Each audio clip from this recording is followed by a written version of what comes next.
This question arose when I was given the prompt to create through restraint in an art class. Our professor gave us a few examples. Some people physically restrain their hands or give themselves a time limit, but my goal for this project was to restrain myself in such a manner so that I wouldn't have complete control over the finished product. So I outsourced to my cat. Now, no offense to Marble, but she doesn't exactly know what art is or how to make it. So while she would have full artistic agency regarding what ends up on the canvas, I would still have to set up the tools for her and guide her through the artistic process somehow. Because she's never made art before. Because she is a kitty cat. So I set it up in terms she would understand. Play. Now, I couldn't just use her toys, nor did I have any way to attach them to the paper, and paint would be far too messy. However, Marble is interested in whatever she's not supposed to have, like things in my desk, or my embroidery floss, and any art project that I'm working on. So an art project of her very own, involving a bunch of my crap, should in the very least get her interested in making a collage. So it would work like this. I had to create 6 pieces for this assignment, so not only was this Marble's first attempt at art, this was also her first series. I'm working under the bone, I know. I structured our sessions into 3 different phases of play and ran 2 rounds of each. The first was direct play. Here I was hoping that I could direct her energy towards art during playtime, though I wasn't really guiding her through the artistic process so much as I was luring her towards the paper with a laser pointer. Regardless, it got her interested. My objective is still clear during this phase. I was hoping that I could use the laser pointer to guide her, so she actually made a mark on the page and didn't just mess around with the materials. Of course, that is exactly what she ended up doing. Just as expected, Marble loved playing with my crap, but as time wore on, she wasn't engaging with the canvas as much as I had hoped.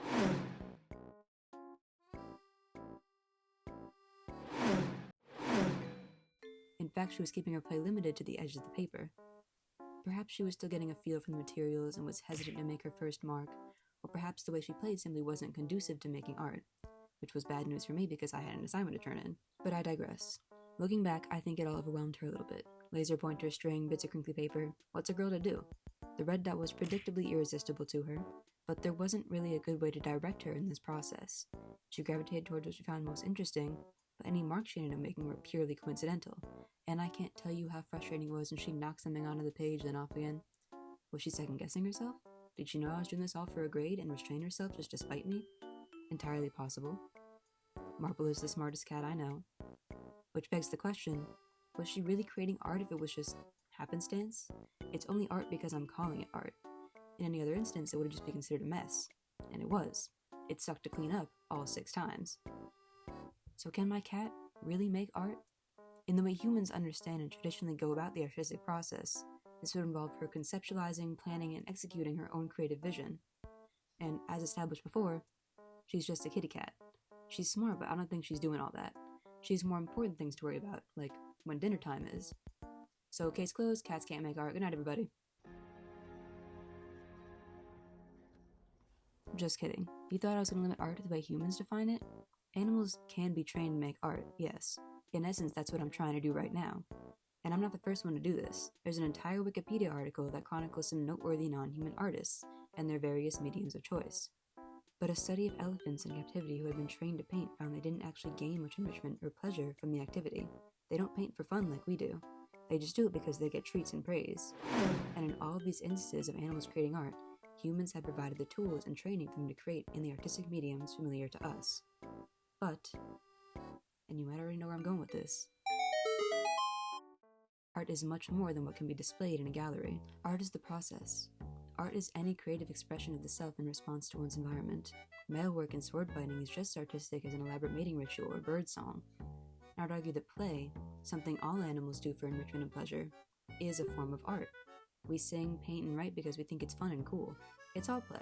And a good piece of art can connect with someone just the same as you connect with that kid you used to play pretend with on the playground. You're making something together, even if just for that moment, to have fun and pass the time. So during Marble and I's sessions, that became my goal, to capture an impression of chaotic playtime with my cat on the canvas. But Marble's goals did not necessarily align with mine, as shown here.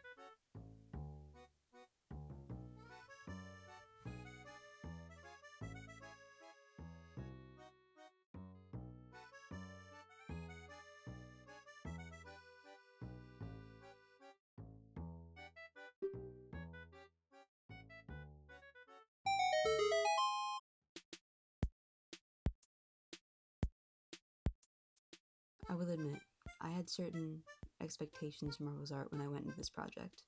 It feels like an asshole thing to say now that I think about it. Fuck, am I a shitty cat parent for placing unrealistic expectations onto my cat during the beginning of her artistic career? Cancel me right now.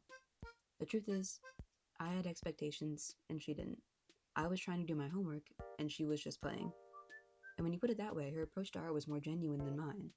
I was only disappointed in her bold choice to leave the second piece completely blank because I had those expectations. And I'm a maximalist. I was expecting a colorful smear of junk across the page. Meanwhile, Marble was clearly more of a minimalist. That or she still didn't understand that she had the power to put whatever she wanted on the canvas. I will never claim to know what goes on in her brilliant little mind. I am merely the conduit through which she expresses herself. So, moving forward, I decided I couldn't dictate where the artistic process took her. I needed to employ a more laissez-faire approach. I truly wanted her to create freely. So, the next phase began. Parallel play. I would work on my own project nearby, and Marble would be free to play with the materials as long as she liked. I was surprised at how well this method worked out, aside from one small hitch. She liked playing with my carpet more than the actual materials. Once again, anything that made it onto the paper was purely happenstance. But not all art has explicit intention, even when it's created by humans. For example, my brother Jacob creates extremely weird, vivid drawings.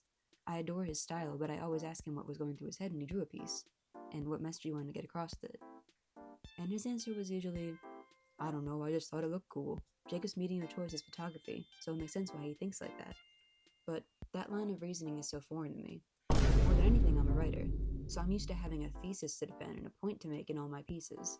I went to film school, so I like themes and motifs and explicit intentionality in all the artistic choices that I make. But Marvel doesn't approach art with the same kind of intentionality that I would. As previously stated, she's just a little kitty cat. So Marble is free of expectation and lost entirely in the ecstasy of a bunch of shit that Mom usually doesn't let her play with. Some art even happens accidentally. Humans love patterns, so we look for them everywhere. We'll see familiar shapes and symbols in rocks and clouds, and photographs that capture this phenomenon are entirely that, chance encounters. Speaking of photographs, I'd like to talk briefly about one of my favorite accidental art pieces, the monkey selfie.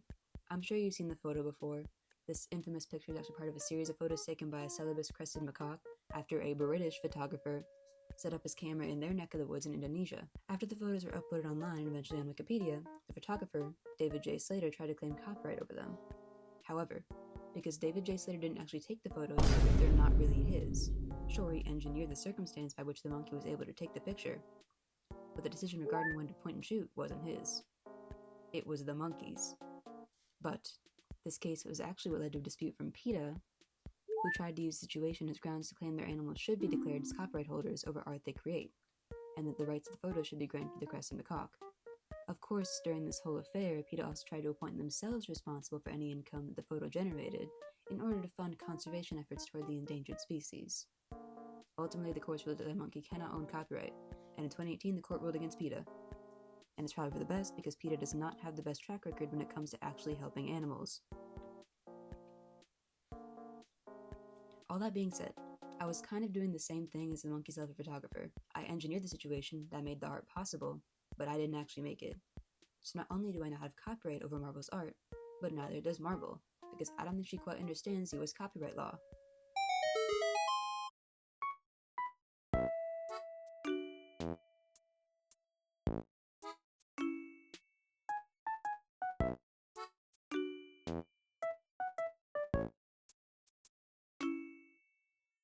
By this point, I'd accepted all of my previous uncertainties. Marble wasn't going to create art of her own volition, and her art wasn't going to turn out exactly as I expected. And that's okay. For this last phase, I wanted it to work like a collaboration. We were playing together, and her interaction with the materials were reliant on keeping our play limited to the area around the canvas. I'm aware that in the footage I'm tapping around the materials with a stick, which to the untrained eye looks like I am directing her, but trust me when I say that she does not care for feather on stick. She only cares about stick, and the noise it makes when I tap the ground. I wasn't trying to direct her as much as I was just playing with her in that area. Thus far, I had achieved what I wanted out of the project, and exactly what the assignment asked of me, to create the restraint. But as previously stated, art isn't necessarily about what ends up on the page, it's about the process of creation, which is exactly why this video was made in the first place. I'm gonna be real with y'all. I was taking a drawing class for beginners because I needed one more credit to graduate. I came in ready to learn hard methods that would make me better at drawing, and my lovely professor couldn't have given less of a shit about all that.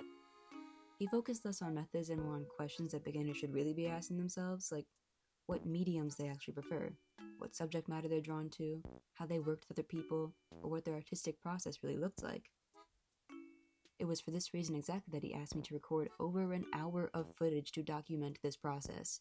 He insisted that I do so after he found out that I was a television production student and knew how to edit. And of course, at first I thought, fuck this guy. I'm in the middle of my capstone. I'm up to my tits in editing, and I don't want to do all that. But I hadn't used my own camera in a long time, despite all the work I was doing, and I was so busy at that point in the semester that I had to budget in time to play with my cat. And the point I'm getting to is what this project actually taught me, that I need to focus more on the process rather than the end result. I mentioned before that I'm a perfectionist. For me, that looks like a lot of unfinished pieces because I second guess and rewrite and scrap and remake. I get tunnel vision, and I end up so worked up about having every part of a project laid out perfectly to the point that I become too self-critical of my work before anyone even gets the chance to see it. I am my own worst critic, and if it's not good enough for me, it's not good enough for anyone else. Heck, I've had this YouTube channel for years, and I've barely used it. I love making videos, I love writing and filming and editing, I went to school to do all that. But there's this little voice in my head that tells me that only the most polished of my work deserves to be published. But that's not how the process works. I'm not getting better at making videos by writing dozens of scripts and then not filming them. Now I just have a bunch of essays, which I plan on publishing soon, so this is the part of the video where I'm going to ask you to subscribe if you're having a good time watching this. But Marble's just having fun, and throughout this entire process she was encouraging me to do the same. And I did. I got to play with my cat and enjoy some downtime during one of the most stressful periods of my life, a period where I almost forgot that having fun and experimenting with new methods was the most important part of the process. I got to truly enjoy the process of making art again during a time where I was so wrapped up in the end result of my career as a student. And the end result of my capstone project looks great on screen and on my resume, that's cool. But getting to that finish line didn't feel as good as laughing with my friends over the script we wrote on their bedroom floor, cramming 6 people into a recording booth and rehearsing a silly kid's song, or taking a 45-minute long subway ride into Bushwick to haul an extremely specific 25-pound prop back to the studio. That's the part of the artistic process that I fell in love with, the story behind the story. The end result is usually nothing but an echo of the skill, teamwork, emotions, and experiences that went into creating it. And when it comes to this project, documenting the story and the process behind it is an integral part of the piece itself. So as much of the process as possible can be preserved after Marble finishes her masterpiece.